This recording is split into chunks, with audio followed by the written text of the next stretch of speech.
it comes back to that. It's at the end, like I said, you're the only one living with yourself.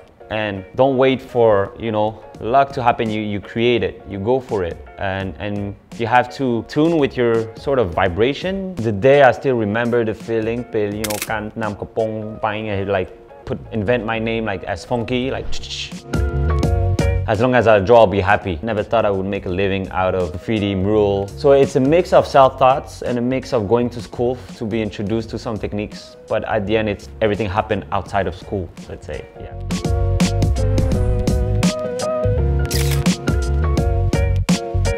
Hi everyone, I'm FONKi, FONKi. So it's Kampucheers or the graffiti writer's name. Chap around Kuna Lunchang tour graffiti or mural tam Piayub Dapam Chinam, you some moy, top moy chinam. Pantai tam Pikame Salaline Ku, Lunchang, the bowl everywhere, right? In the house. But then when I was in high school, Piayub Dapam Chinam Chup with Pachmuha Smug, and he showed me the whole graffiti culture. So that's when I got into the lifestyle and started doing colors, using the can and everything.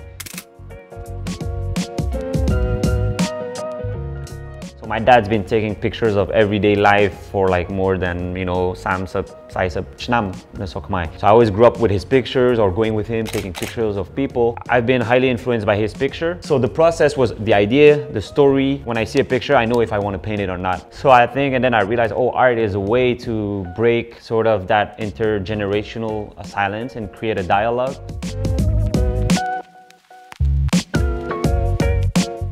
The KampumEra project was amazing because I'm so happy, you know, people on the people, Japananku, Mienta Bong Pip and Liza Mam, that was picking up something that is linked to our culture. So there was no scene, let's say, and now that I see really more and more Khmer born and raised, that's what I'm excited for. Because I do what I do because I saw it, and I saw people doing it because I do many styles, but I'm like, I'm gonna do a Kabite graffiti.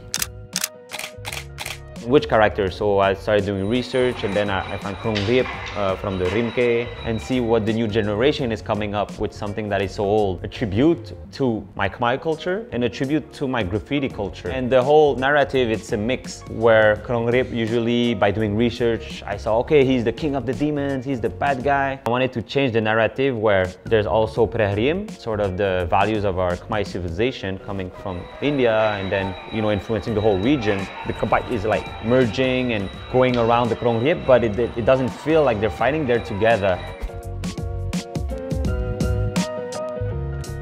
To question and see, okay, well, how can we reinvent and I think all these values are and recreate again and again. And era was sort of the thing I'm thinking of when I'm painting. I don't have answers. I think it's a collective answer that has to come from everyone, but I think first step is to just, you know, we're all on earth together and have to go through this journey. Yeah. In terms of Khmer art and wbod Khmer, it's just amazing. It's so rich, it's so ancestral, and I never realized, it's always been around me, even like in Canada. My father takes a lot of pictures and I have statues everywhere. It's always been around me. I only realized the richness consciously of it, graffiti, and it inspired me in my own craft. So far so good. It's a blessing just from a little tag and a will of putting my name somewhere and having enough cans to do something that looked cool. From that little ambition, it got me into many things, from opening a gallery to traveling the world. And there's so much pressure around social, parental, family, everything when you pick up art. At the end, I still love what I do, and I never thought of quitting. It's not making money or this and that, but at the end, if you really love what you do, even though you don't know yet what we're gonna do, even now I don't know what next I'm gonna do in 10 years. 15 years ago, I didn't know I was gonna paint, but I knew I loved that and I committed to what I love. People around me that advise me or whatsoever, but at the end, you can only listen to yourself. So the answer is in you, basically, already.